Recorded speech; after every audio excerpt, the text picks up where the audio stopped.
Recently, when home alone, I've been feeling sorry for myself, feeling a bit poor and melancholic and entitled and white, like quality milk that's been left out of the fridge on a sunny day and gone off, but no one wants to throw out because it costs so much in the first place, but more self-involved. But I don't think I'm alone in feeling this way. It's easy to feel alone in the city, misplaced and misused. It's easy to feel like kindness has been discarded and that the signs are everywhere. A man who had just helped a family of ducks cross a busy intersection in California was struck and killed by a teenage driver. A 12-year-old boy in another car took pictures of the incident, thinking he was witnessing a moment of kindness. Because survival can be hard,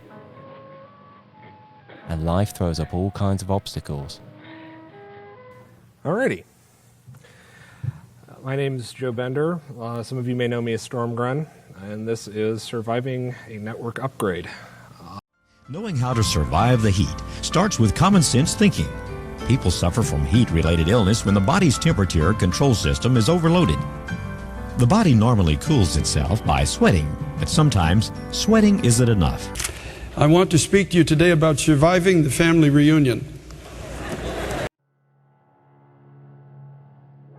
And the truth is, not all of us will make it. So in an attempt to feel better about myself, I decided to sit in my flat alone at night thinking about my own survival while watching a survival show called Alone. At first they mostly focus on the search for food, but no one ever successfully hunts anything substantial. Mostly they just starve and get sadder and sadder. Hunger and loneliness and a camera pointed at their face. Sometimes they express sentiments I can relate to. Mental demons definitely sneak in there and they tell you, hey, there's other folks out here. They're doing a lot better than you. Other times, strange text appears on the screen. Super good about my situation at the moment. You know, I feel like, what am I doing wrong if I can't get a stinking fish out of my river? Disembodied subtitles that seem to arise from the person's subconscious. Honestly, I feel very down about not being able to score more protein at this point. Some people say televisions are like windows, but apart from the general shape of them, I don't think that they have that much in common. Although I do spend a fair amount of time looking out of my window, and I see some stuff.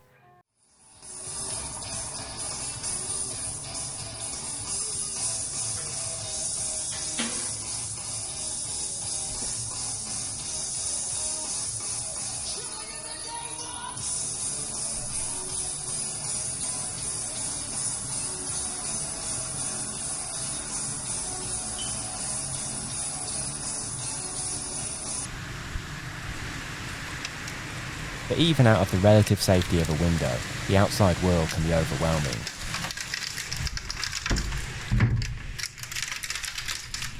The internet offers a third kind of window, a way to connect with other people and feel less lonely and do human stuff, but without another human being necessarily involved.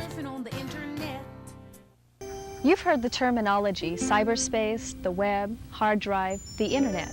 Today we want to explore cybersex in cyberspace.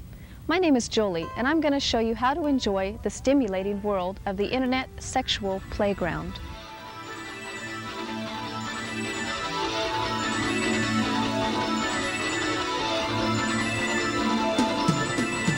But the thing about negative thinking is, once you're in, it's hard to find a way out. There's the way out.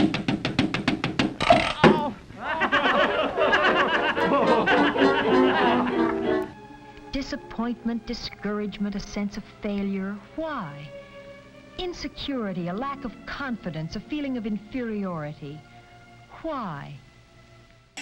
So on the internet I find myself looking at a music video I was in, but then keep focusing on how long has passed. And then I watch a film that I was in that makes me feel like my life hasn't really progressed in over a decade. Joe had long since become architecture in his long since ex-girlfriend's spare room, silently waiting for another day of the same. But everyone has their own tricks for surviving in a city that sometimes seems to taunt you. Making the best out of what they have. On the streets or behind closed doors.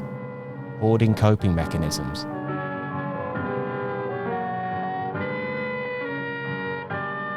Artifacts that prove that there is an underlying logic. A sense to that which appears inexplicable. Dude, that coke is sexy, dude. Sexy coke. Yeah, should I, yeah, but like, you know, there's a whole package that's that big, actually. I just forgot it. In the end, the guy who wins the Alone show, at least the season I watched, basically just wins on the fact that he goes into the show overweight and just doesn't give up. He starves himself, and one time he tries to eat leeches.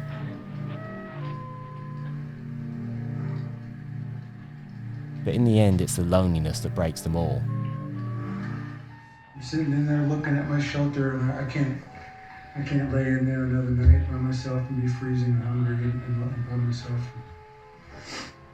And when the winner finally reunites with his wife, I may have shed a tear, alone on my sofa, a very lonely tear.